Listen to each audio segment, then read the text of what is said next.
Before there was judgment after death, there was confusion. Before the scales, before the feather, before the long halls of the duat, death in ancient Egypt was not yet ordered. It existed, but it had no structure.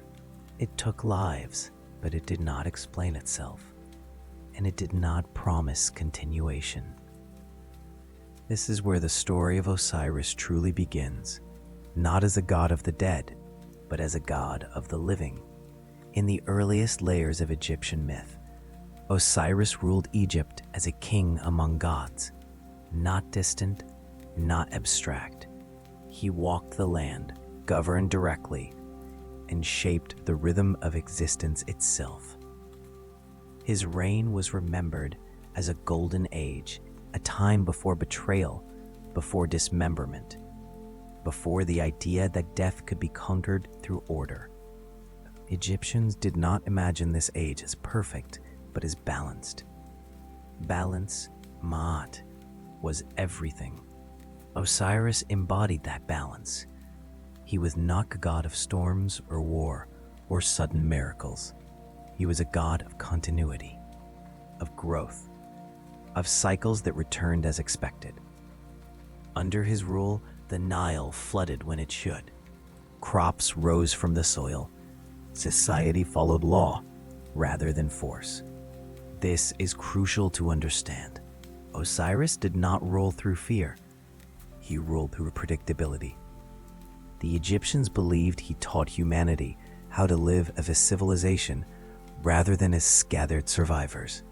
Agriculture, ritual, kingship, and moral order were all tied to his presence. Life had rhythm because Osiris existed, and death at this stage had no voice. People died, but death did not yet explain itself. There was no court, no judgment, no clear destination beyond the grave. Survival after death depended more on memory and ritual than on cosmic justice. This made existence fragile. If order in life depended on Osiris, then what happened when order ended? This question haunted early Egyptian thought. Unlike later cultures that imagined death as immediate punishment or reward, early Egyptian belief treated death as uncertain continuation. The dead lingered. They required offerings. They depended on the living to survive beyond the body. Without a governing principle, the afterlife was unstable. Osiris changed that, but only after losing everything. Before his fall, Osiris was deeply associated with the land itself. His body symbolized fertility. His health mirrored the health of Egypt. When the Nile flooded and receded, Egyptians saw Osiris acting through the earth. This connection made him vulnerable. Because to destroy Osiris was not merely to kill a god. It was to disrupt the structure of existence. This is why his brother Set's jealousy mattered so much. Set did not envy Osiris's throne alone. He envied what Osiris represented: continuity, legitimacy, harmony. Set embodied chaos, storms, foreign lands, and violent disruption. Where Osiris stabilized, Set fractured. Their conflict was not personal. It was cosmological. As long as Osiris ruled among the living, death could not dominate meaning. Life had precedence. Continuity flowed downward, from gods to humans to the land itself. The Egyptians believed that under Osiris, even dying had dignity, but no final explanation. This lack of explanation was dangerous, because unexplained death threatened Ma'at.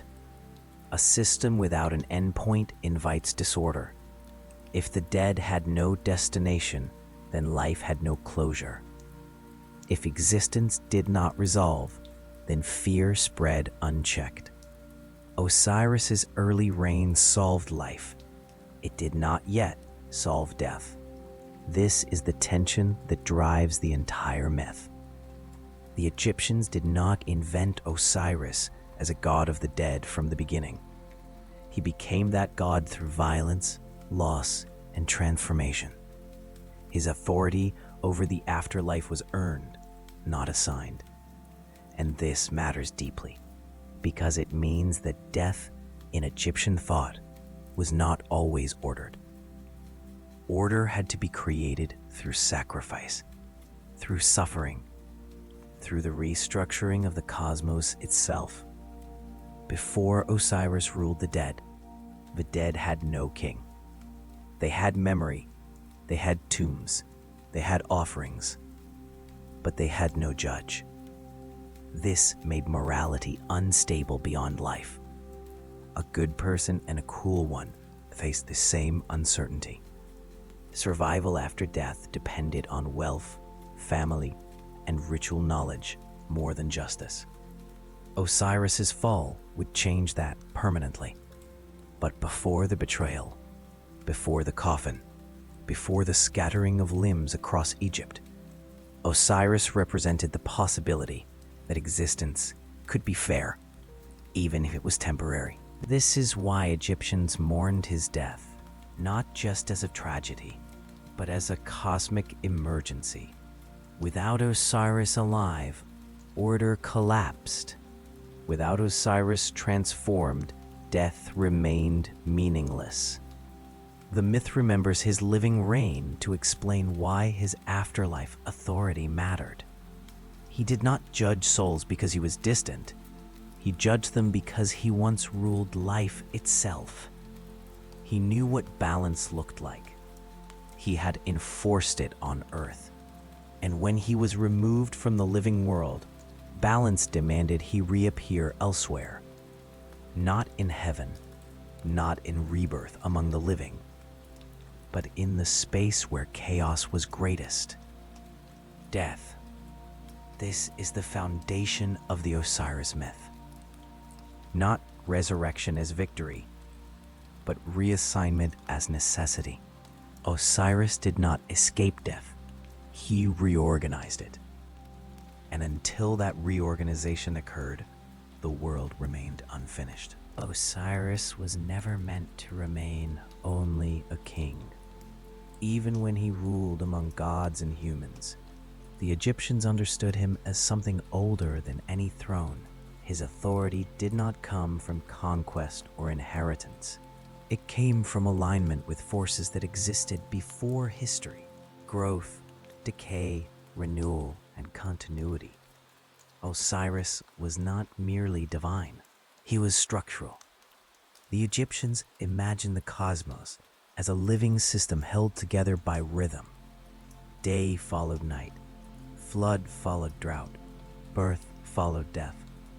These were not random events. They were expressions of an underlying order that had to be maintained constantly. Osiris was the god who embodied that order when it took visible form. His green skin was not decoration. It symbolized vegetation, regeneration, and life emerging from darkness. Green was not the color of youth. It was the color of return. The Egyptians painted Osiris green because he represented life that had already passed through death and come back changed. Even before his murder, Osiris existed at the boundary between states. This is essential. Unlike gods of the sky or sun, Osiris was tied to what disappeared and returned. Seeds buried in the soil, bodies laid in the ground, the Nile retreating and flooding again. Osiris was the god of what goes away without vanishing. The Egyptians did not imagine him creating the world. That role belonged to older, more distant gods. Osiris entered later, when creation required the maintenance rather than ignition. Creation without maintenance collapses. Osiris was maintenance made divine.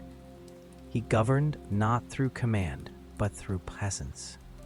His mere existence stabilized cycles. As long as Osiris remained whole, the system functioned. This made his body cosmically significant.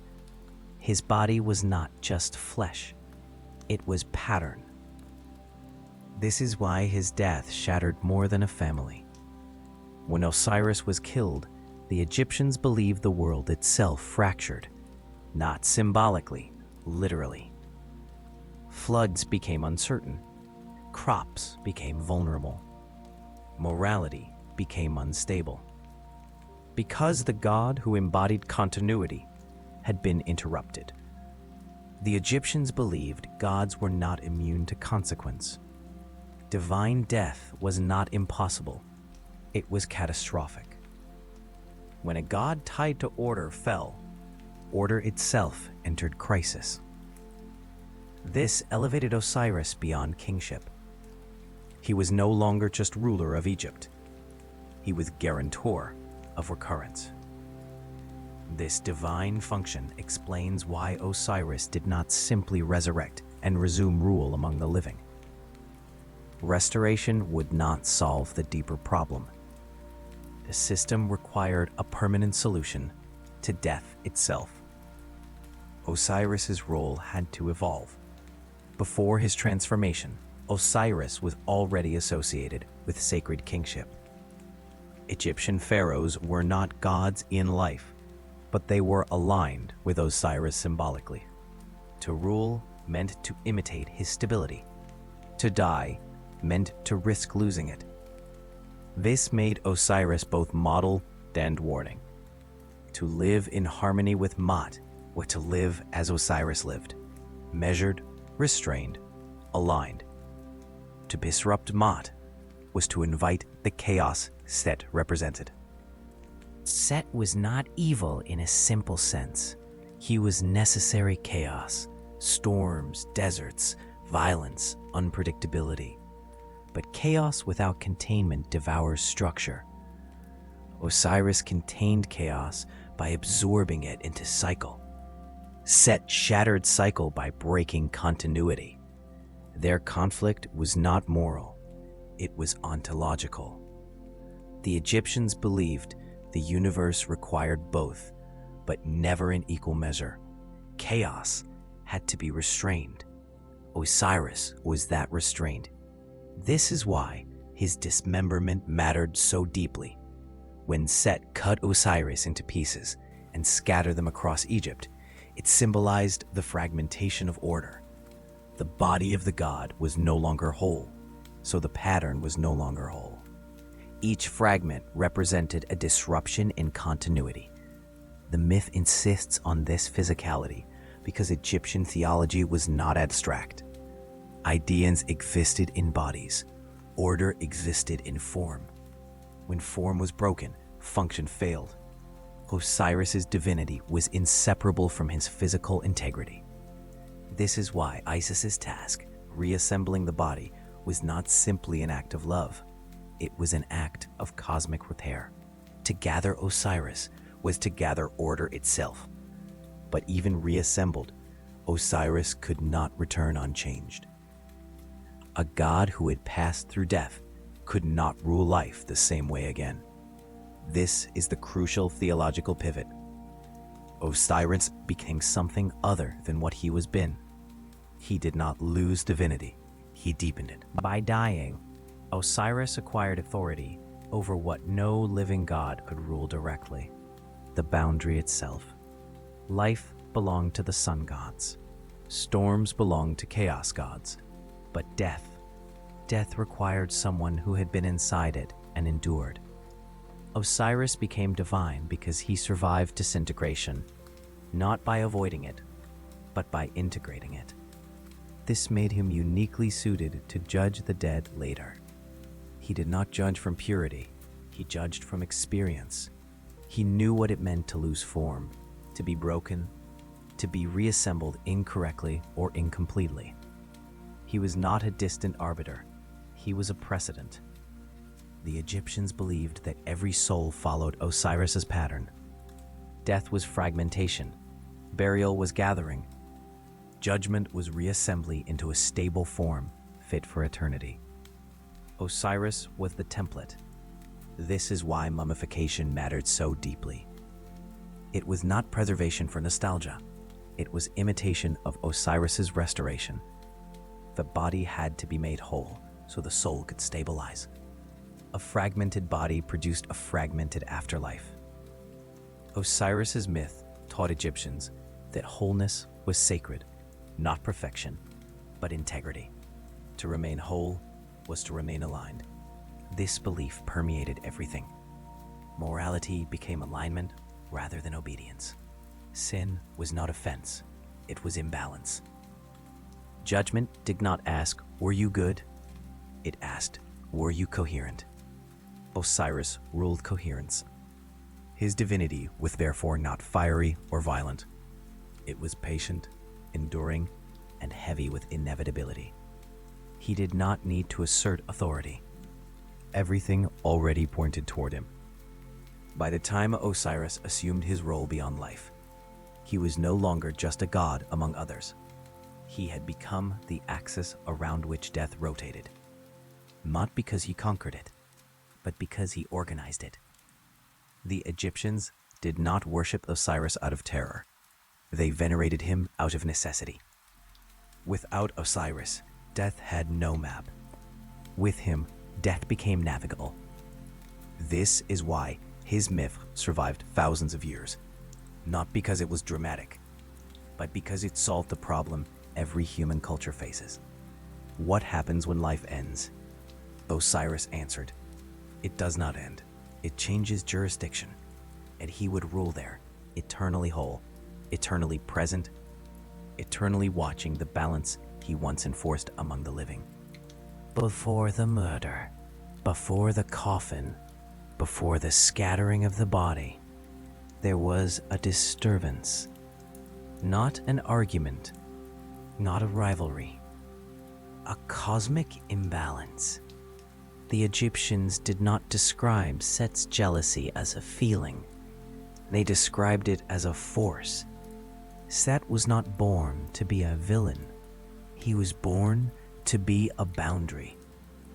Desert against river, storm against calm, night against day. Without Set, the world would stagnate. Without resistance, order would decay into stillness. Set existed to test structure, but Osiris existed to stabilize it. This difference mattered. As long as Osiris ruled, Set's chaos remained contained. Storms came and passed. Deserts stayed at the edges. Violence existed, but did not dominate. Chaos had a place, and that place was outside the center. Set ruled the margins. Osiris ruled the axis. The Egyptians believed the universe depended on this arrangement. Chaos could not rule from the center. If it did, cycles would break. Time would fragment. Meaning would dissolve. Set understood this, and that understanding curdled into something far more dangerous than anger. Jealousy. But not jealousy of power. Jealousy of position. Osiris did not dominate through force. He did not roar. He did not conquer. He simply was, and everything aligned around him. Crops grew. Floods returned. Kings ruled legitimately. Death waited its turn. Set saw this alignment as an offense against movement. To Set, stillness was suffocation. Order felt like imprisonment. The Egyptians imagined Set watching the world function too smoothly, seasons repeating too predictably, humanity thriving without fear of collapse, chaos relegated to distance and edge. This was intolerable, because chaos, if never allowed to challenge order, begins to erode internally. It turns inward. It seeks rupture. Set did not want to rule Egypt. He wanted to interrupt reality. The Egyptians framed this not as moral failure, but as cosmic inevitability. Chaos always tests order. If order cannot survive testing, it does not deserve to persist. Set believed Osiris had grown too stable, too whole, too complete, and completeness was fragile. This belief shaped Set's action. He did not attack Osiris openly. Open war belonged to gods of violence. Set chose something more devastating. He chose disruption through precision. The Egyptians understood this choice instinctively. True chaos does not smash. It fractures. It finds seams. It waits for the moment when stability depends on trust. Osiris trusted. That was his flaw. As a god of order, he believed balance would hold because balance should hold. He ruled through continuity, not suspicion. He did not imagine that chaos would seek annihilation rather than correction. Set exploited this. The plan was not to kill Osiris. The plan was to remove him from circulation. This distinction is essential. Killing a god is temporary. Gods return. They regenerate. They are remembered. But removing a god from function destabilizes the system permanently. Set aimed at function. This is why the trap involved a coffin. The coffin was not a weapon. It was a container. Containers are cosmic tools. They define inside and outside, life and death, order and chaos. By sealing Osiris inside a coffin, Set symbolically inverted Osiris's role. Osiris had contained chaos. Now chaos would contain Osiris. The Egyptians saw this inversion as catastrophic. When order is contained, chaos becomes unbounded. Floods stop obeying seasons. Crops fail. Kings lose legitimacy. Morality loses anchor. This is why Osiris's murder was not immediate in the myth. First came enclosure, then displacement. Only then came death. Set did not want Osiris gone. He wanted Osiris misplaced. And in Egyptian cosmology, misplacement was worse than destruction. The universe was built on correct placement.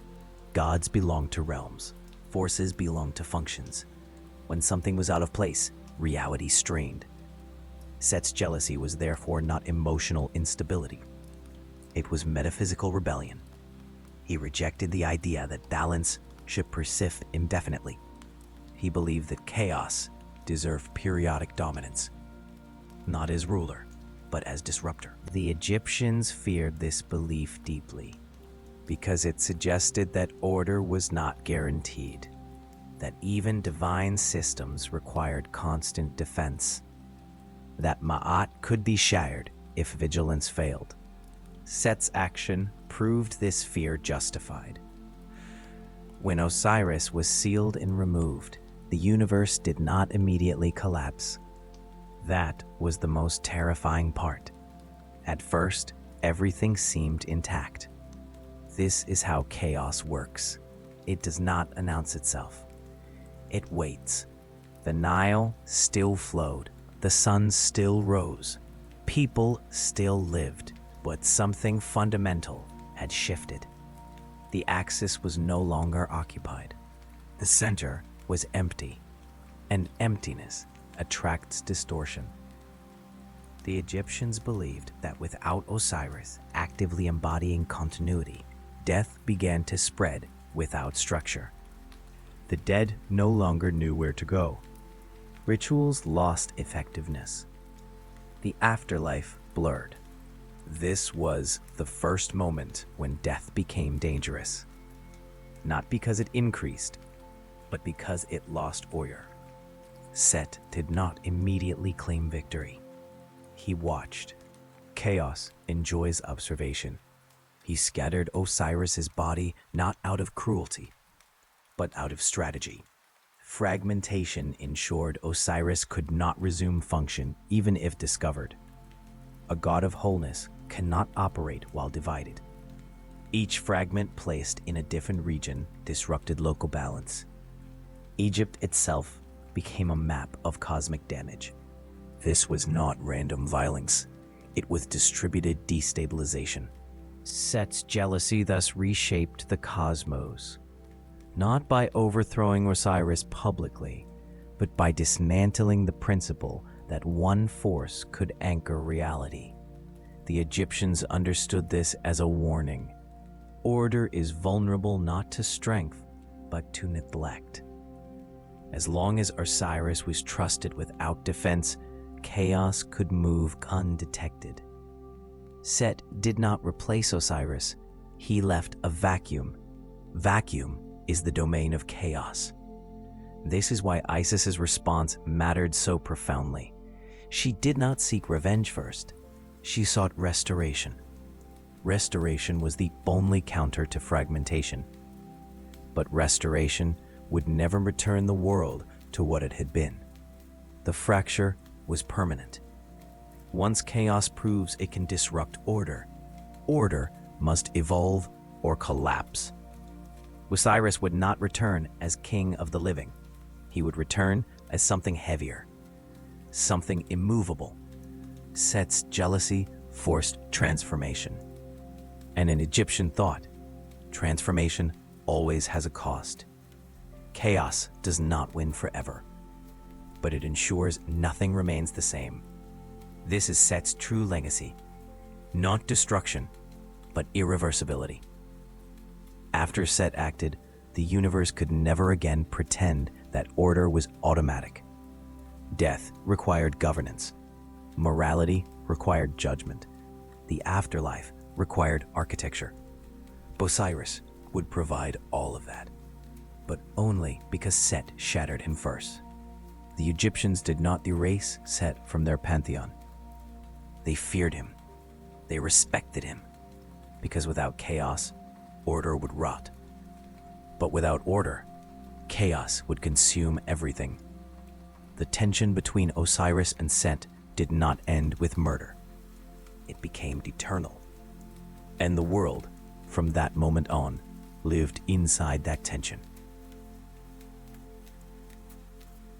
The murder of Osiris was not an act of rage. It was an act of containment. In Egyptian myth, gods were not destroyed easily. Force alone could not erase a divine principle. To kill a god permanently, one had to interrupt function, remove presence from circulation, sever continuity, and isolate the divine pattern from the world it stabilized. That was Set's design. Set did not strike Osiris down in open conflict. Open conflict preserves symmetry. It creates winners and losers, but it does not erase order. Set required something more precise. He required closure. The Egyptians imagined the murder as a ritual inversion, a feast, a gathering, a moment of trust. Osiris was invited not into danger, but into celebration. This detail mattered deeply. Chaos does not approach order from outside. It enters through familiarity. Set presented a chest, beautifully crafted, measured exactly to Osiris's form. Not a coffin yet, a promise. A container shaped to fit the god who embodied wholeness. This is the most important symbol of the myth. The chest was not a weapon. It was a boundary. In Egyptian cosmology, boundaries define reality.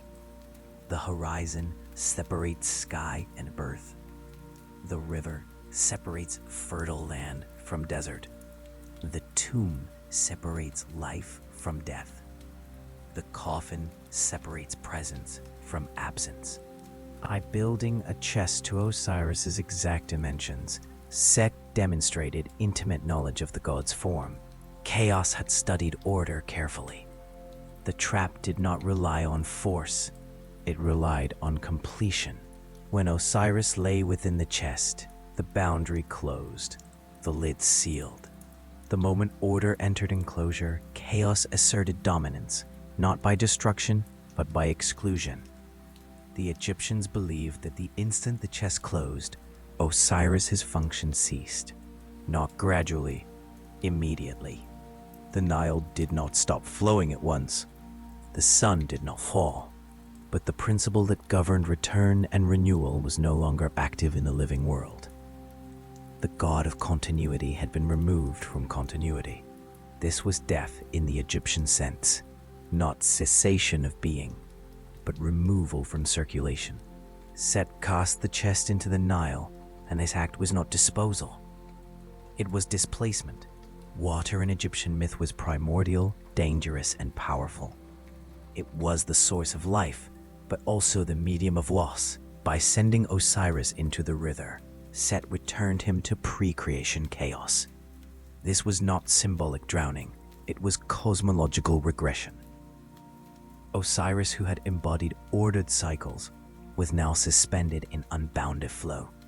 The chest drifted, direction vanished, placement dissolved. The Egyptians believed this was the true moment of murder. Not the sealing, not the casting, but the loss of location. To be nowhere was to be dead. This is why the myth insists on the coffin traveling far, carried beyond Egypt, embedded in foreign land, hidden within a tree. The god of Egypt's order was removed from Egypt entirely. Order had been exiled. The universe reacted subtly. The Egyptians did not imagine immediate apocalypse. That would be theatrical.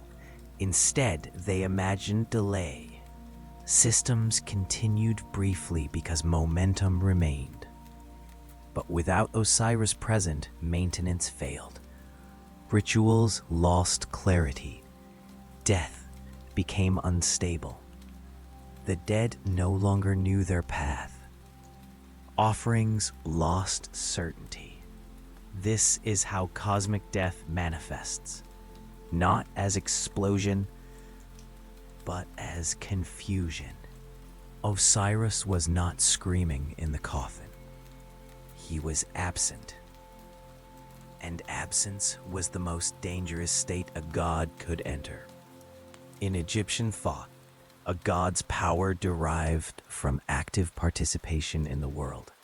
To be sealed, hidden, and displaced was to be stripped of agency. Osiris still existed, but he could no longer act. This is why the myth emphasizes silence. The coffin does not break. The river does not protest. The world does not cry out. Everything simply continues without guidance.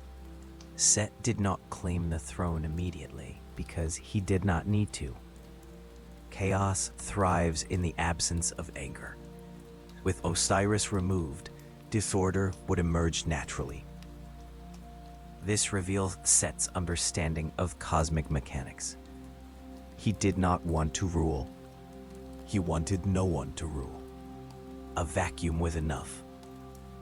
The Egyptians believed this moment redefined death forever. Before Osiris's murder, death was ambiguous continuation. After it, death became separation, the forced removal of essence from function. This is why Osiris's murder could not be undone by simple resurrection. To reopen the chest would not restore the role. The universe had already learned something irreversible. Order could be contained. Once known, this knowledge could not be erased. The god inside the coffin was not merely a victim. He was becoming a boundary case. A god who had experienced removal. A god who had been dead in the truest sense. The Egyptians believed that when Isis later found the coffin, Osiris was already transformed. He was no longer a god of life paused. He was a god of death in incubation. The coffin was a womb as much as a tomb. This duality mattered. Containment did not annihilate Osiris. It reassigned him. Set's act forced the cosmos to confront a new requirement. If death could remove even a god, then death itself required governance. Structure could not rely on living peasants alone. Someone had to rule absence, and Osiris, sealed, displaced, removed, had already crossed the threshold required to do so. The murder, therefore, was not the end of Osiris's authority. It was the precondition for its expansion. Set believed he had neutralized order. In reality, he had pushed it into a deeper register. Order would no longer be fragile, seasonal, or embodied only among the living. It would become permanent. But not yet. First, the god had to be fragmented completely. Containment was only the beginning. The chest would open again, and what emerged would no longer belong to life at all. When the chest was opened, the god did not rise. He lay still, not destroyed, not erased, but unwhole. In Egyptian myth, this moment mattered more than the murder itself. Death had already occurred through containment and displacement. What followed was not violence born of anger, but a ritual act. Deliberate, repeated, and precise. The Egyptians believed that a god's body was not merely flesh. It was cosmic anatomy. Each limb carried function. Each part anchored a force. To divide a god was to divide the operations of the world itself. This is why Set did not destroy Osiris's body in a single act. He separated it, piece by piece. The dismemberment was not chaotic. It was methodical. Set cut Osiris into parts and scattered them across the land of Egypt. Each fragment was placed deliberately, not discarded. The myth insists on geography because geography mattered. Egypt itself became a ritual field. Each piece marked a site of imbalance. Each location absorbed a wound. This was not mutilation for cruelty. It was distribution. The Egyptians understood this as the second, deeper death. A god could survive enclosure. A god could even survive displacement. But fragmentation severed continuity completely. A divided body could not act. A divided pattern could not govern. Wholeness was the condition of power. Fragmentation was the condition of impotence. In Egyptian ritual thought, the body and soul were inseparable in function. The Ka, the Ba, the Ach, all required a stable form to operate. When Osiris's body was divided, his divine components could not align. This is why dismemberment terrified the Egyptians. It was worse than killing. It prevented afterlife coherence. Without reassembly, Osiris would remain trapped in non-function forever, present but ineffective, a god reduced to relics. Set's act ensured that even if Osiris were discovered, return would not be immediate. Reassembly would require knowledge, magic, patience, and devotion. It would require ritual.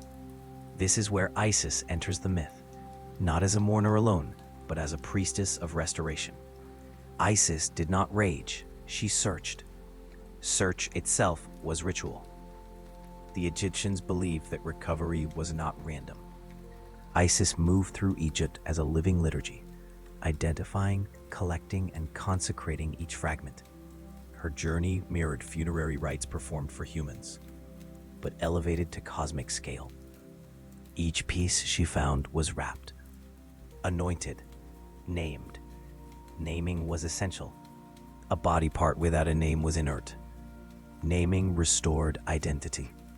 Through ritual speech, Isis reactivated the significance of each fragment. This reflects Egyptian belief directly. Ritual did not symbolize power. Ritual was power. As Isis gathered Osiris's body, Egypt transformed from wounded landscape into sacred archive. Each burial site became holy. Temples later rose where fragments were said to rest. Geography was healed through ritual recognition. The myth does not rush this process. It lingers.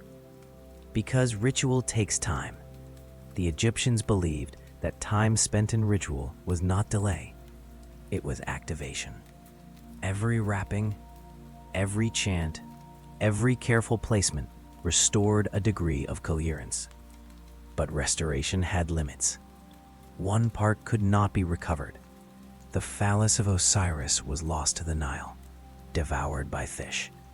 This absence mattered profoundly. It meant that Osiris could never return to life as he had lived it. Reproduction, generation among the living, was permanently severed. This absence defined Osiris's future role. A god without generative function could not rule life, but he could rule what followed life. This is why the Egyptians did not see the loss as failure. They saw it as definition. Osiris was being reshaped into a god of death by necessity, not defeat. The ritual completion of his body, minus one essential element, created a being whole enough to endure, but incomplete enough to remain beyond life. This balance was sacred. Too much restoration would undo death. Too little would prevent transformation. Isis understood this intuitively. Her magic did not restore Osiris to living kingship. It prepared him for post-life sovereignty. The act of wrapping Osiris's body is especially important. This moment establishes the prototype of mummification. Osiris became the first mummy, not as preservation, but as stabilization. A wrapped body resisted decay. A stabilized body allowed the soul to remain anchored. This is why Egyptians mummified their dead. They were not imitating death. They were imitating Osiris's ritual reconstruction. Every mummy was a declaration. Fragmentation would not win. The dismemberment also redefined the relationship between chaos and order. Set had shattered the god. Isis reassembled him. Chaos could fragment, but order could restore. Not perfectly, but sufficiently. The Egyptians believed that from this moment on, death itself became a ritual process. Bodies had to be treated correctly. Parts had to be accounted for. Names had to be spoken. Without ritual, fragmentation would continue endlessly. This fear shaped Egyptian funerary culture more than any other belief. To die improperly was to remain divided. To be divided was to be powerless. Osiris's ritual reassembly taught humanity that death required care. Neglect meant annihilation. Attention meant continuity. Set's dismemberment was therefore not undone. It was answered. Osiris did not return as he was. He returned as something heavier, quieter, and eternal. A god who had known fragmentation. A god who had been ritually repaired.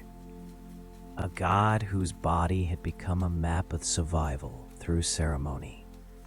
The Egyptians believed this experience made Osiris uniquely qualified to preside over the dead. He did not judge from abstraction, he judged from ritual truth. He knew what it meant to be cut apart. He knew what it meant to be reassembled imperfectly. He knew what it meant to depend on others to become whole again. This knowledge shaped his justice. Not mercy, but precision. The dismemberment ended Osiris's reign among the living, but it inaugurated something far greater. A god whose authority did not come from strength, but from having endured the most dangerous fate imaginable in Egyptian thought, fragmentation, and having been restored enough to rule what came after. When fragmentation was complete, silence did not follow. Magic did. The Egyptians believed that when order is broken, restoration does not begin with strength or command. It begins with knowledge spoken correctly, and no deity embodied this truth more fully than Isis. Isis was not merely a goddess who used magic, she was magic. Her power did not come from authority over domains. It came from mastery of names, rhythms, breath, and intention. Where other gods acted, Isis invoked. Where others commanded, she aligned hidden forces so they obeyed naturally. After Osiris was fragmented, Isis did not call for war. She called for search. Search itself was a spell. The Egyptians believed that movement guided by purpose altered reality. Isis moved through Egypt not as a traveler, but as a living incantation. Each step was deliberate. Each pause recalibrated the unseen world. She did not rush. Rushing breaks spells. Isis followed signs imperceptible to others. Shifts in wind, disturbances in water, the silence of animals, the way shadows lingered too long. Magic to the Egyptians was not spectacle. It was attention perfected. As she searched, Isis was joined by her sister Nephthys. Nephthys did not wield magic as Isis did. She wielded grief. And grief, when ritualized, was power. Their mourning was not emotional overflow. It was structured lamentation. The Egyptians believed that sound shaped the afterlife. Correct mourning guided the dead. Incorrect mourning scattered them. Isis and Nephthys cried in measured cadence, weaving sorrow into signal. Their voices called fragments home. Each fragment of Osiris responded, not because it desired reunion, but because the spell named its function. Magic in Egyptian thought did not persuade, it reminded. As Isis located each piece, she did not simply collect it, she purified the surrounding space. Sand was smoothed, water was stilled, the environment had to be prepared to receive divinity again. This is critical. Magic did not override contamination. It required clean ground. The Egyptians believed that impurity disrupted spells the way noise disrupted speech. Before any fragment could be lifted, the world around it had to be quieted.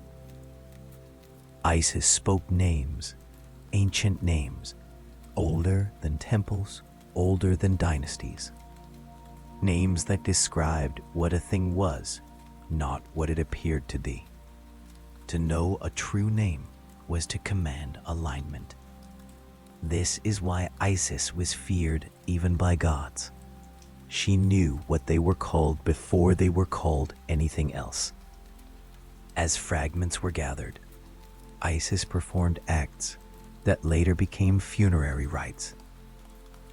Anointing, wrapping, orientation towards sacred directions. These acts were not invented for humans. They were inherited from the restoration of Osiris. This makes Osiris not only the god of the afterlife, but the origin of funerary magic. At this stage, Osiris was not alive. He was not dead. The Egyptians believed that magic operated most effectively in liminal states. Dawn, dusk, thresholds. The condition Osiris occupied, neither functioning nor erased, was the most powerful state imaginable. Isis worked within that state. She did not attempt to reverse death immediately. That would be crude. Instead, she stabilized Osiris enough to allow transformation. This stabilization required help. Enter Anubis. Anubis was not yet the familiar guide of souls. His role crystallized here. He assisted Isis not as a subordinate, but as a specialist. Anubis understood the architecture of bodies, their joints, their vulnerabilities, their thresholds. Together, Isis and Anubis performed the first true mummification. This was not preservation against decay. It was containment of power. The wrappings were not passive. Each layer carried inscriptions, gestures, and spoken formulae. The body became a spell. The coffin became a sigil. The tomb became a sealed circuit. Osiris's form was no longer a body. It was a magical device. Isis then performed her most dangerous act. She spoke words that bridged life and death. The Egyptians believed these words could not be recorded fully. They were transmitted through priesthood, hinted at in texts, but never exposed. To speak them incorrectly would dissolve the speaker. Isis spoke them correctly. For a moment, only a moment, Osiris stirred. This was not resurrection as return. It was animation for transition. Osiris did not open his eyes to the living world. He did not rise to reclaim the throne. Instead, his essence stabilized long enough to complete reassignment. This act resulted in the conception of Horus, but more importantly, it completed Osiris's transformation. He became a being whose vitality no longer depended on breath or blood. He had crossed fully. Magic had done what force never could. It had carried order across death without undoing death itself. This is why Isis's magic is so central to Egyptian belief. It did not defeat mortality, it domesticated it. Death became a place where order could exist. After this ritual, Osiris belonged to the Duat. He was no longer accessible through ordinary means. His presence receded from the living world, but his authority expanded. The Egyptians believed that from this moment on, magic and morality intertwined. To live correctly was to align with Osiris's pattern. To die correctly was to follow the path Isis opened. Every spell for the dead echoed her search. Every funerary rite repeated her actions. Every successful afterlife journey depended on her precedent. Isis did not restore Osiris for love alone. She restored possibility. Without her magic, death would remain fragmentation. With it, death became passage. This is why Isis was invoked in childbirth, healing, kingship, and burial alike. She was the goddess who knew how to move things from one state to another without destroying them. She was the keeper of transitions, and Osiris was her greatest work. Not because he lived again, but because he ruled where life could not go. Magic did not bring Osiris back. It placed him where he was needed most. And the world, broken by chaos, began, slowly, to hold together again. Osiris rose, but not upward. This is the point the Egyptians insisted upon most carefully. Resurrection did not mean return. To return would undo the work of magic. To return would deny the truth that had already been revealed. That death, once crossed, could not be walked back without tearing the world apart. Osiris was restored only enough to move forward. This distinction defined Egyptian theology forever. When Isis completed her magic and the wrappings held, Osiris did not awaken into daylight. He did not breathe the air of the living. He did not step back onto the riverbanks of Egypt. Instead, awareness returned without appetite. Presence returned without motion. The Egyptians believed this state was unprecedented. A god conscious beyond life. A god whole beyond function. Osiris had become something entirely new. He was no longer a god who lived. He was a god who endured. The resurrection of Osiris was therefore not a miracle meant to inspire hope of escape from death. It was a revelation of how death could be inhabited without collapse. Life did not reclaim Osiris. Death accepted him. This acceptance transformed the Duat itself. Before Osiris, the Duat was unstable, a shadowed realm of passage, danger, and uncertainty. Spirits moved through it without orientation. Monsters existed without regulation. Paths shifted. Gates opened and closed without rule. Osiris changed this by entering as ruler, not as intruder. He did not conquer the Duat. He anchored it. The Egyptians imagined Osiris's descent as silent and inevitable. There was no escort, no announcement. The underworld recognized him because it had been waiting for something like him. A being who understood fragmentation, a being who had been restored imperfectly, a being who could sit still forever. Osiris did not rule by issuing commands. He ruled by remaining present. His stillness stabilized the landscape around him. Where he sat, paths aligned. Where he watched, judgment became possible. This is why Osiris is always depicted enthroned, not standing, not advancing, seated. Seating was a ritual act in Egypt. To sit was to declare permanence. Kings sat to judge. Gods sat to receive offerings. Osiris sat because movement was no longer required. He had reached his final position. The Egyptians believed that resurrection without return was the highest form of transformation. Return implied reversal.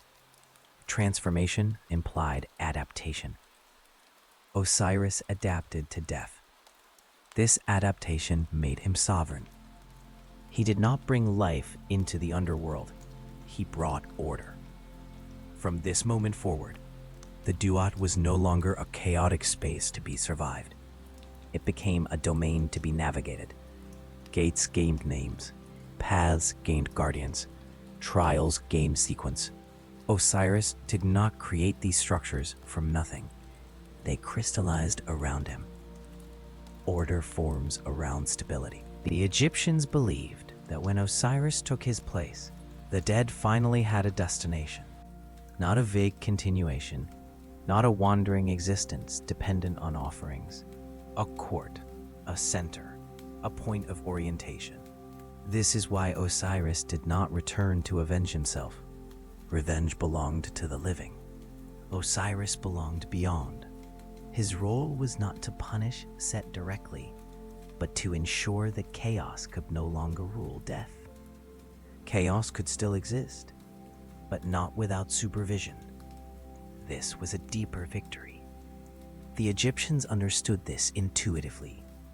Killing Set would resolve nothing. Chaos would reemerge.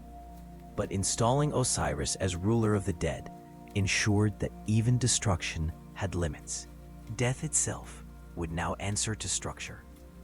Resurrection without return also established a boundary the Egyptians never violated. The living and the dead must remain distinct. To blur that line was to invite catastrophe. Osiris did not cross back, and because he did not, the living world could remain intact. This is why the myth is so restrained here. There is no celebration, no reunion scenes. Isis does not follow Osiris into the Duat.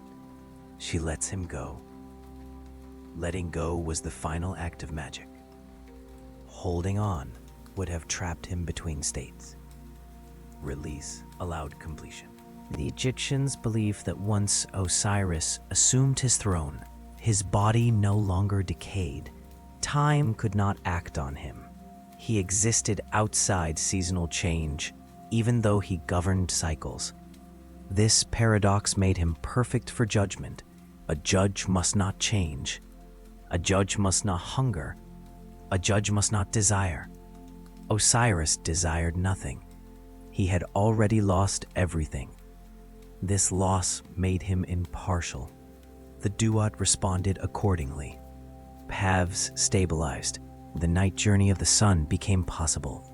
Souls could be tested without annihilation. Before Osiris, death consumed. After Osiris, death processed. This is the most radical idea in Egyptian belief. Death was not an end state. It was a system, and systems require administrators. Osiris was the first. The Egyptians believed that resurrection without return applied to everyone, but in smaller measure. The dead did not return to life, but they did not vanish. They were reconstituted according to Osiris's pattern, not revived, reassigned. This belief eliminated the need for fear-based morality. One did not behave well to avoid hellfire. One behaved well to ensure coherence after death. Osiris ruled coherence. The resurrection also clarified the role of ritual. Ritual did not restore life. It prepared the dead to exist in Osiris's domain. Burial rites aligned the soul with his precedent. Every successful afterlife journey echoed his transformation. This made Osiris omnipresent, not because he was everywhere, but because everyone who died entered his jurisdiction. The Egyptians believed Osiris never slept, not because he watched actively, but because sleep implied renewal. Osiris did not renew. He remained. This eternal remaining is what made him terrifying and comforting at once. Terrifying because nothing could escape his domain. Comforting because nothing would be lost to chaos again. The resurrection without return was therefore the final seal on Egyptian cosmology. It declared that death was no longer ungoverned. The cost was permanence. Once Osiris took his throne, no god would ever rule both life and death again. Domains became fixed, boundaries hardened. This rigidity made the universe safer, less flexible, but survivable. Osiris did not rise to reclaim the sun. He rose to hold the dark steady. And because he stayed, the dead could finally arrive somewhere that would not dissolve them. Resurrection did not restore Osiris to what he was. It made him what the universe required. And the universe, once broken, did not break again in the same way. Because someone now waited beyond life, seated, whole enough, silent. The duat was not a place you entered. It was a structure you were absorbed into. When Osiris took his throne, the duat ceased to be a shifting shadow realm. It hardened. It gained geometry, sequence, and function. What had once been a dangerous in-between became a designed cosmos, an afterlife with architecture. The Egyptians did not imagine the duat as underground in the physical sense. It existed beneath reality, not beneath soil. A layered space interwoven with night, stars, time, and death. It unfolded when the sun set and sealed itself when dawn returned. Every night, the universe opened internally. The duat was activated by darkness. Its architecture was not static. It functioned like a machine, one that processed gods, souls, and cosmic forces according to strict sequence. Osiris did not design this machine from nothing. His presence completed it. The Egyptians believed the duat consisted of regions arranged not by distance, but by state of being. Progression through it was not walking forward, but becoming suitable for the next layer. This is why maps of the duat look impossible. They are not maps of space. They are maps of transformation. At its outer thresholds, the duat was fragmented and dangerous. Gates shifted. Guardians challenged passage. Names mattered more than strength. A soul that did not know where it was could not remain intact. These gates were not doors. They were filters. Each gate tested compatibility. Could the soul maintain form under pressure? Could it speak truth without distortion? Could it proceed without clinging to the living world? Failure did not mean punishment. It meant dissolution. This is why knowledge was survival. As one moved deeper, the duat became more structured. Caverns stabilized. Rivers flowed in fixed channels. Time slowed into measurable segments. Here, monsters were no longer random. They were stationed. Every serpent, guardian, and flame had a role. Chaos existed, but only where it was meant to. Osiris's rule did not erase danger. It contained it. The Egyptians prescribed lakes of fire within the duat. These were not hellish furnaces. They were purification zones. Fire burned away instability. Souls that passed through them did not suffer if they were aligned. Only incoherence burned. Fire here was diagnostic. Further inward lay halls and courts, spaces of alignment where the soul was weighed, oriented, and stabilized. Architecture here was symmetrical, repetitive, and calm. Columns did not decorate, they regulated. The duat's geometry enforced order without instruction. Straight lines encouraged stillness. Repetition dulled panic. Silence was not absence, it was control. At the center of this architecture sat Osiris. Not elevated by height, but by stillness. The Egyptians believed the duat revolved around him, the way planets revolve around a fixed star. Movement occurred outward. Osiris remained unmoving. His throne was the point where motion ended. This is why judgment could occur. Judgment requires a reference point that does not change. Without Osiris, the duat would remain an endless corridor. With him, it gained a core. The architecture also served the sun. Each night, the solar god traveled through the duat, passing through its regions, confronting its dangers, and renewing creation. This journey was impossible before Osiris. Without structure, the sun would be consumed by chaos each night. Osiris made dawn reliable. This is a critical insight. Osiris was not only god of the dead, he was load-bearing. If he failed, the universe would fail nightly. The duat therefore functioned as both afterlife and engine room. Souls passed through it once. The sun passed through it endlessly. Gods respected its rules because those rules kept existence operational. Architecture here was ritualized physics. Walls were not barriers, they were stabilizers. Paths did not guide, they filtered. Every element existed to prevent collapse.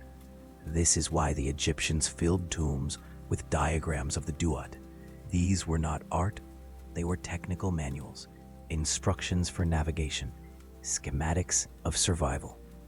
To die without knowing the duat was to wander without coordinates. Osiris did not escort souls, he made escort unnecessary. The duat, once aligned, guided automatically. This removed emotion from death. Emotion destabilizes systems, structure does not. The Egyptians trusted architecture more than mercy, because mercy changes, structure endures. The cosmic architecture of the duat reveals the deepest Egyptian belief that eternity must be engineered, that survival beyond life requires design, not hope. Osiris was the cornerstone. Without him, the duat would fold inward and devour what entered it. With him, it processed endlessly. Souls, gods, night, renewal. a universe within the universe, silent, exact, unforgiving of disorder, and perfectly suited to last forever. At the center of the duat, after architecture and passage, came measurement. Not interrogation, not confession, measurement. The Egyptians believed that morality could not be debated after death. Debate implied perspective. Perspective implied movement. The afterlife did not move that way. It calibrated. This calibration was known as the weighing of the heart. It did not determine worth. It determined coherence. When a soul reached the hall of two truths, it did not arrive as a petitioner. It arrived as a configuration, a pattern formed by actions, intentions, and alignments accumulated across life. The heart was removed and placed upon the scale, because the heart, in Egyptian belief, was not emotion. It was record. The heart remembered everything the mouth forgot. It retained the shape of choices long after memory faded. The heart could not lie because it did not speak. It weighed. Opposite the heart was placed the feather of Ma'at, light, exact, uncompromising. Ma'at was not a goddess of kindness. She was the principle of alignment itself. Her feather represented order so precise it did not need explanation. The scale did not judge. It compared. Presiding over the ritual stood Anubis, not as executioner, but as technician. Anubis did not decide outcomes. He ensured the scale was level. His role was accuracy, not authority. This mattered. Justice to the Egyptians failed when corrupted by preference. The scale had none. Nearby waited Thoth, recording the result. Not interpreting it, recording it, writing fixed outcome into cosmic memory. Once written, it could not be revised. And beyond them, still unmoving enthroned, sat Osiris. Osiris did not lean forward. He did not speak. He did not react. His presence did not influence the scale. That was the point. Osiris embodied the system, not its exceptions. If the heart balanced with the feather, the soul passed forward, into continuation, into the fields of reeds, into structured eternity. If it did not, something else occurred. Not punishment, termination. The soul was consumed by Ammit, a composite being of crocodile, lion, and hippopotamus, apex predators of Egypt. Ammit did not torture. She did not judge. She erased. This erasure was final.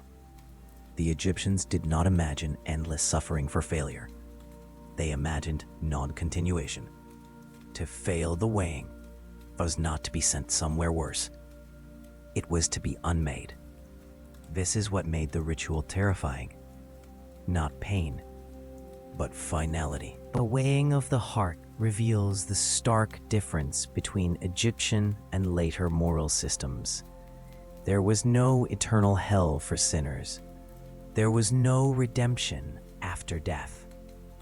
There was only compatibility or incompatibility with order. You either fit or you ceased. This made life urgent, not emotionally, but structurally. One lived in alignment, not to please gods, but to remain possible after death. The famous negative confession was not a plea for mercy. It was a declaration of coherence. The soul did not say, "Forgive me." It said, "I did not distort the system." No lying, no theft of balance, no violence against order. Morality was engineering. Sin was malfunction. Osiris did not absolve. He confirmed. This confirmation was unemotional, but not cruel. Cruelty implies intent to harm. The system had none. It only prevented disorder from entering eternity. This is why the Egyptians feared injustice more than death. Injustice created imbalance that could not be corrected later. There was no appeal. There was no argument. The scale either held or it tipped. The weighing of the heart was the final proof that Osiris's rule was absolute, not because he dominated, but because nothing passed him without calibration. Death did not reward. Death did not punish. Death filtered, and Osiris sat where filtration ended. Silent, exact, unmoving. After the scale settled, nothing paused. There was no silence to absorb the result. No moment to reconsider. No space for relief or despair. The Egyptians believed that judgment did not end anything. It resolved it. Two outcomes existed, and they could not be more different. One was continuation, ordered, sustained, repeatable. The other's was erasure, final, absolute, unrecoverable. There was no middle state. This contrast defined Egyptian fear more than punishment ever could. For the coherent soul, the path opened forward, away from the hall of two truths, and into a realm structured for endurance. This realm was not a reward. It was a fit. The soul passed because it belonged. The Egyptians called this place the Fields of Reeds, or Aru. Aru was not heaven. It was continuity perfected. Fields stretched endlessly, but not monotonously. Water flowed in measured channels. Crops grew without failure. Labor existed, but without scarcity or desperation. Work here was not survival. It was participation. The Egyptians imagined Aru as Egypt refined rather than replaced. The same rhythms remained, plowing, harvesting, building, but stripped of uncertainty. Floods came correctly. Seasons obeyed their sequence. Tools did not fail. This was not bliss through pleasure. It was peace through reliability. Souls in Aru retained identity, but without anxiety. Names persisted. Roles continued. Memory softened only where it caused instability. Desire remained only where it aligned with order. No one hungered. No one competed. No one needed to rise above another. The contrast here is critical.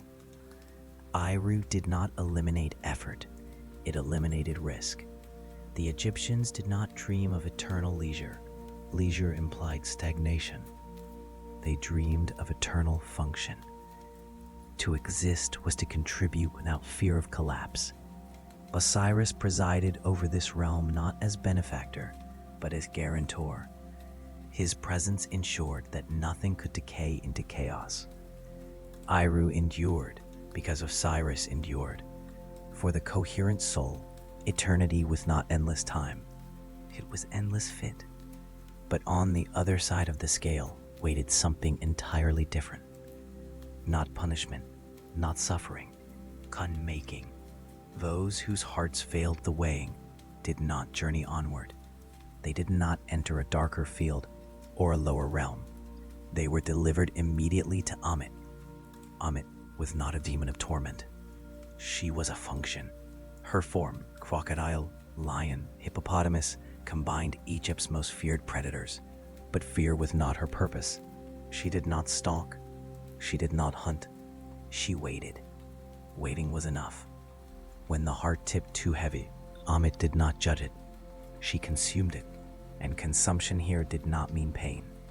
It meant termination. The Egyptians believed Amit erased the soul completely. No memory, no ghost, no return, no lingering presence. The Ba scattered. The Ka dissolved. The Ak never formed. This was the second death, and it was final. The terror of this outcome lay not in agony, but in absence. To be erased was to lose even the capacity to be remembered cosmically. Tombs mattered only if the soul continued. Without continuation, names lost anchor. This fear shaped Egyptian morality more than any promise of reward. They did not ask, "Will I be punished?" They asked, "Will I continue?" The contrast between Aru and Amit reveals a truth often missed. Egyptian belief did not threaten sinners with suffering. It threatened them with nothing. Nothing was worse than pain. Pain ended. Nothing did not. This binary outcome removed drama from judgment. There were no gradations of hell, no levels of suffering, no opportunity to endure and improve. There was alignment or removal. This made life intensely consequential. Not emotionally, structurally. Every action either preserved coherence or introduced distortion. Lies added weight. Injustice bent the heart. Disrespect for Ma'at accumulated mass that could not be shed later. No confession could lighten it. No plea could counterbalance it. The scale did not forgive. It measured. This is why the Egyptians placed steles on tomb walls, insisting the heart not testify against its owner. They feared the heart not because it accused, but because it remembered accurately. In Aru, memory became gentle. In Amit, memory ended. The contrast also reveals why Osiris's justice was trusted.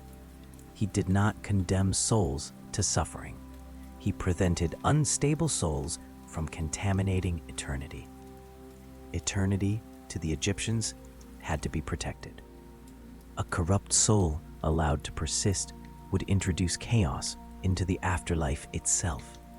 The system could not risk that, so Amit existed, not as cruelty, as sanitation. This perspective is unsettling and deliberate. It removes moral comfort. It denies the idea that everyone deserves continuation. Existence after death was not a right. It was a qualification. The fields of reeds were not promised. They were earned through coherence, and coherence was lived, not declared. Those who passed into Aru did not celebrate those erased. There was no reunion across outcomes. The two paths diverged completely. The living mourned the erased more deeply because ritual could not help him. Once consumed, nothing remained to honor. This made funerary practice urgent, not to bribe gods, but to stabilize the self. The Egyptians did not fear Amit daily. Fear would distort the heart further. They respected her existence as a boundary marker. She defined the edge of eternity. Beyond her lay nothing. This contrast, continuation versus annihilation, gave Egyptian belief its severity and its calm. There was no eternal torment to obsess over. There was only the responsibility to live in alignment. Osiris did not offer mercy. He offered structure, and structure was enough. Those who fit passed on. Those who did not ended. No cruelty, no drama, only resolution. Eternity for the Egyptians did not begin with reward. It began with correct procedure. After judgment, after calibration, after the heart was found coherent, a soul did not drift freely into peace. It entered a life that continued only because it was ritually sustained. Eternal existence was not automatic.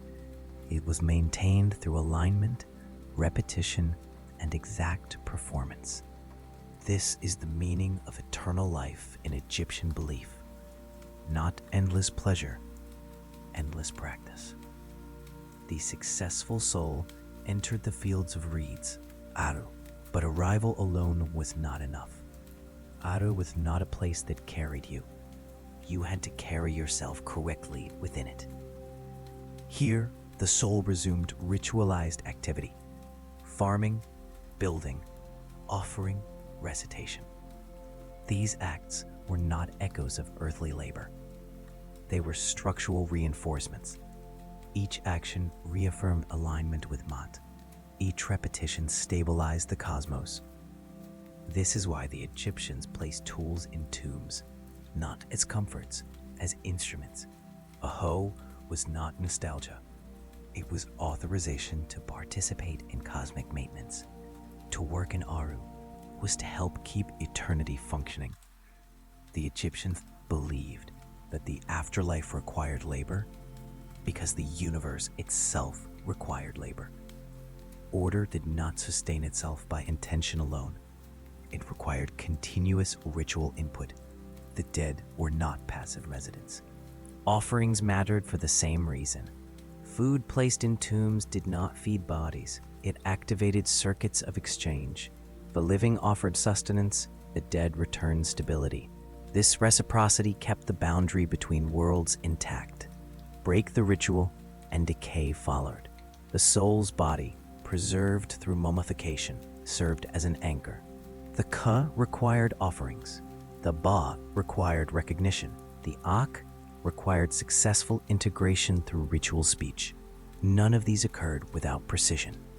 This is why funerary texts were not prayers. They were instructions. Spells did not beg Osiris for mercy. They stated readiness. They confirmed that the deceased knew the sequences, the names, the gestures. Knowledge was qualification. Ritual speech mattered because sound shaped reality. To pronounce a name correctly stabilized what it named. To recite lineage correctly fixed identity. To deny wrongdoing in exact terms prevented distortion from entering eternity. The Egyptians believed that mistakes in ritual did not offend gods. They failed mechanically. A mispronounced name misaligned the self. An omitted offering weakened presence. An incorrect gesture interrupted continuity. Eternity was not forgiving, because forgiveness implied subjectivity. Eternity required accuracy.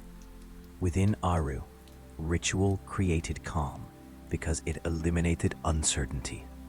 There was no anxiety about outcome, only responsibility for maintenance. The dead did not fear change because change was regulated. Repetition dulled panic and preserved form. This is why Egyptian art of the afterlife looks serene and formal. Figures stand in profile. Motions are minimal. Scenes repeat across centuries. Variation introduced risk. Stability was beauty. Osiris presided over this ritual eternity without intervening. He did not inspect offerings. He did not correct mistakes. His presence guaranteed that the system would respond as designed. This is the profound difference between Egyptian and later visions of heaven. There was no divine hospitality here. There was a cosmic employment. The reward for coherence was meaningful participation without collapse. The Egyptians believed that even kings were not exempt. Pharaohs became Osiris only through perfect ritual. Their tombs were vast because ritual scale mattered. More precision, more redundancy, more reinforcement. Power in death required over-engineering. Those who succeeded did not ascend beyond ritual. They became part of it. This is the final ritual truth of Egyptian eternity. Life continued because it was done correctly, not because kindness was granted kindly. The universe did not promise comfort. It promised function. And for the Egyptians, function without fear was the highest peace imaginable. Osiris did not endure because his story was beautiful. He endured because his story worked. Across nearly 3,000 years of Egyptian history, through dynasties, invasions, reforms, collapses, and revivals, the figure of Osiris remained intact. His temples were rebuilt. His rituals were preserved. His judgment continued to define what happened after death, long after other gods faded or transformed. This endurance was not accidental. It was structural. The Osiris myth survived because it solved problems that never went away. Death, injustice, disorder, fear of annihilation, anxiety about continuity. Where other cultures revised their answers, Egypt refined the same one. Osiris was not a fashionable god, he was a necessary one. Historically, the Osiris myth grew alongside the Egyptian state itself. As society became more complex, stratified, bureaucratic, ritualized, the afterlife required regulation. A tribal afterlife could be vague. A civilization needed precision. Osiris provided that precision. Earlier Egyptian beliefs treated the afterlife as privilege. Kings survived, common people lingered. Survival depended on proximity to power. Osiris changed this gradually, mythically, and decisively. Under Osiris, everyone was judged. Not equally in wealth or status, but equally in structure. This was revolutionary. It allowed Egyptian religion to scale. As populations grew, as administration expanded, as social roles multiplied, the afterlife did not fracture. It absorbed complexity without contradiction. That absorption is why Osiris outlasted local gods tied to specific cities or functions. He was not local. He was systemic. Compare this with the Greek world. In Greece, the dead passed into the realm of Hades, a god who ruled death but did not reorganize it morally. The Greek afterlife remained fragmented. Heroes here, ordinary souls there, punishments reserved for mythic criminals. Greek myths explained individual fates. Egyptian myth explained continuity. Hades endured, but his system did not unify moral life the way Osiris's did. Greek philosophy had to step in later to address justice after death. Egypt had embedded it mythologically from the beginning. This difference matters historically. Osiris allowed religion, state, and morality to reinforce each other without direct enforcement. One did not need constant divine intervention. The system ran automatically. That automation made it durable. As Egyptian society faced internal change, Osiris adapted without changing. It sounds paradoxical, but it is the key. During the Old Kingdom, Osiris was primarily royal. Only kings fully became Osiris after death. By the Middle Kingdom, the myth expanded. Common people gained access to Osirian judgment. Coffin texts replaced pyramid texts. The god did not change. Access changed. This adaptability ensured survival. Foreign rulers adopted Osiris rather than erase him. The Hyksos, the Nubians, the Persians, even the Greeks under the Ptolemies preserved Osiris worship. Why? Because destroying Osiris would destabilize death itself. Even conquerors needed the dead to remain orderly. Osiris was not politically threatening. He was administratively indispensable.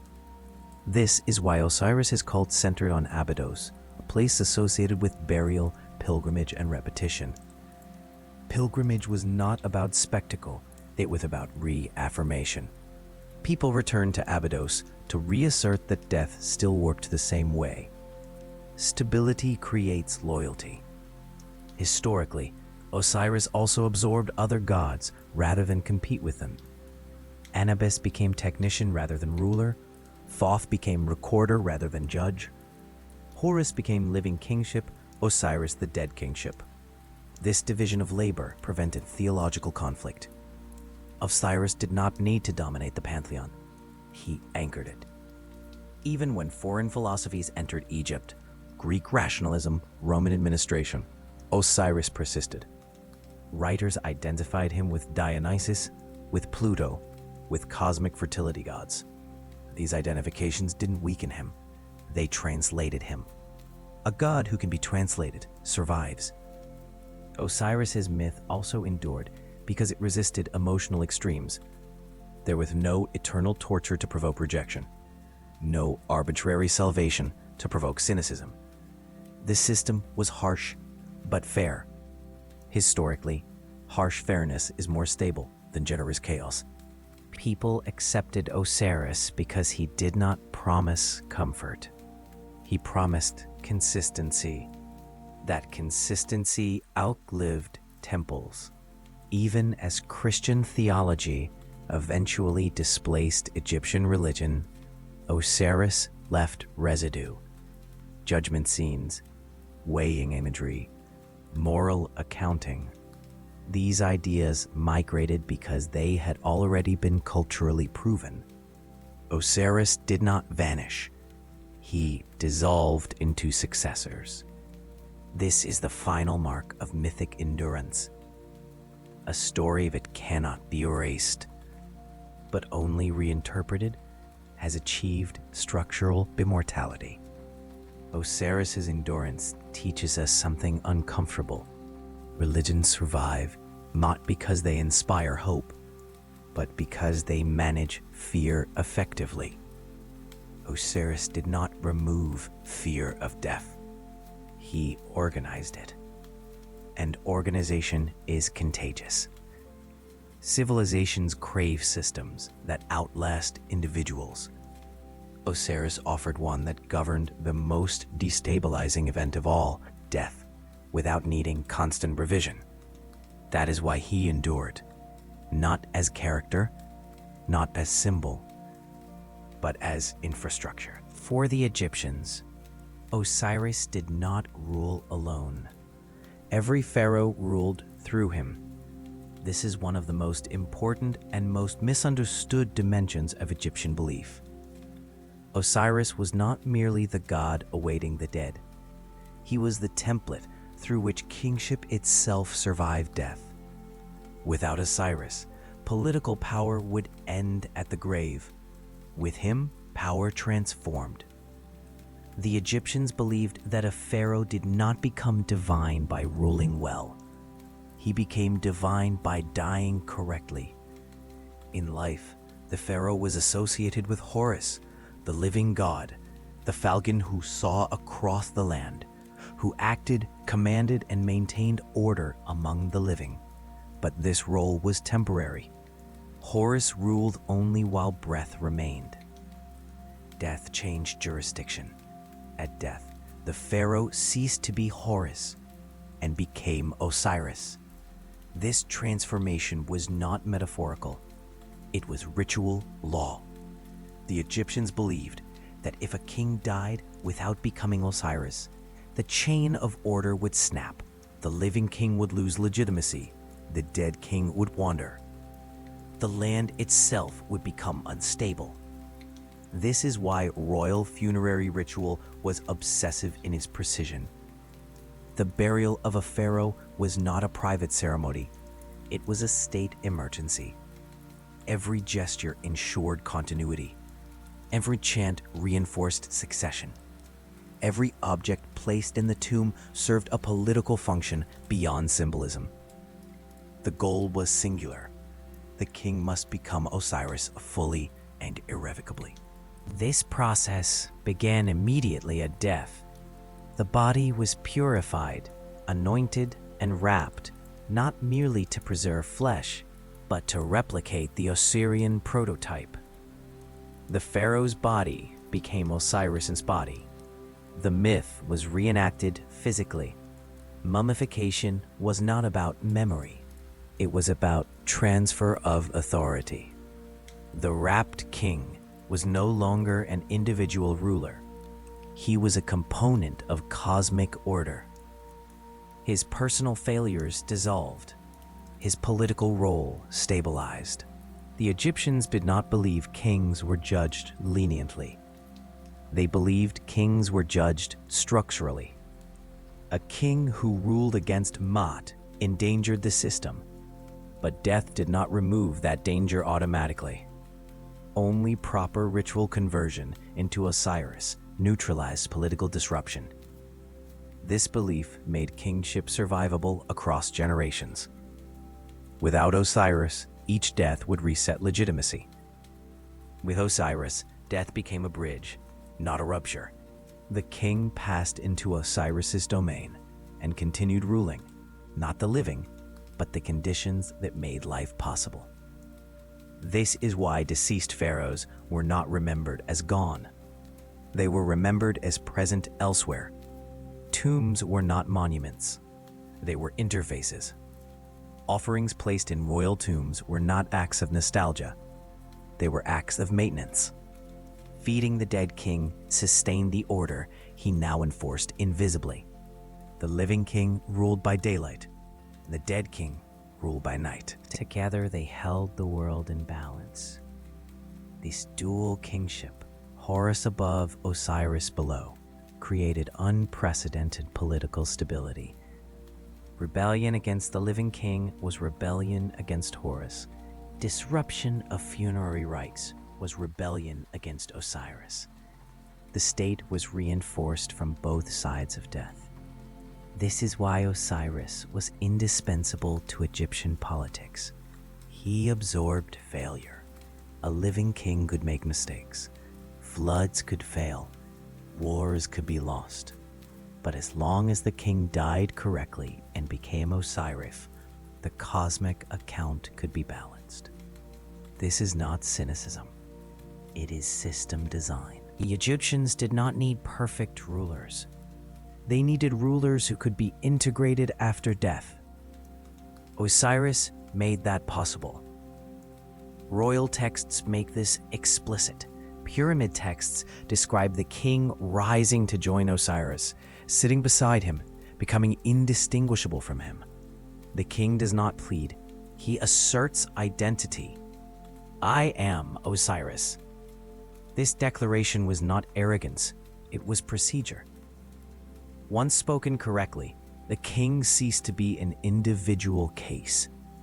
He entered a role that pre-existed him and would outlast him. This removed personal emotion from royal death. Mourning occurred, but panic did not.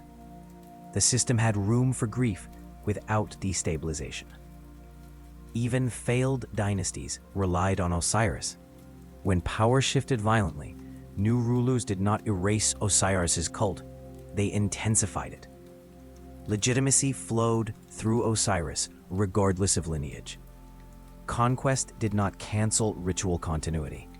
This is why temples to Osiris flourished during times of political stress. People turned to him not because he promised comfort, but because he promised continuation. The most important site of this ideology was Abydos. Pilgrimage there was not about proximity to holiness. It was about proximity to final authority. Abydos symbolized Osiris's burial, but more importantly, his permanence. To align with Abydos was to align with death done correctly. Kings sponsored festivals reenacting Osiris's death and restoration. These festivals were not entertainment. They were public affirmations that the system still functioned. Osiris died. Osiris was restored. Osiris ruled. Therefore, Egypt endured. This narrative bound myth to calendar, ritual to agriculture, kingship to eternity. Even common people participated symbolically, hoping to mirror the king's path on a smaller scale. But only the pharaoh was Osiris. Others followed. This distinction mattered politically. It preserved hierarchy while offering shared cosmology. Everyone died. Everyone faced judgment. But only the king anchored the system completely. The Egyptians did not resent this. They relied on it. Because if the king became Osiris successfully, then the afterlife remained stable for everyone. The king carried the risk. Osiris absorbed it. This is why Egyptian kingship did not collapse under its own mythology. The burden of cosmic order did not rest entirely on the living ruler. It transferred at death into a god who had already endured fragmentation and restoration. Osiris could carry it. He had already been broken and reassembled. No living king could claim that. In this way, Osiris transformed monarchy from a personal gamble into an institutional constant. Death no longer threatened the state. It reinforced it.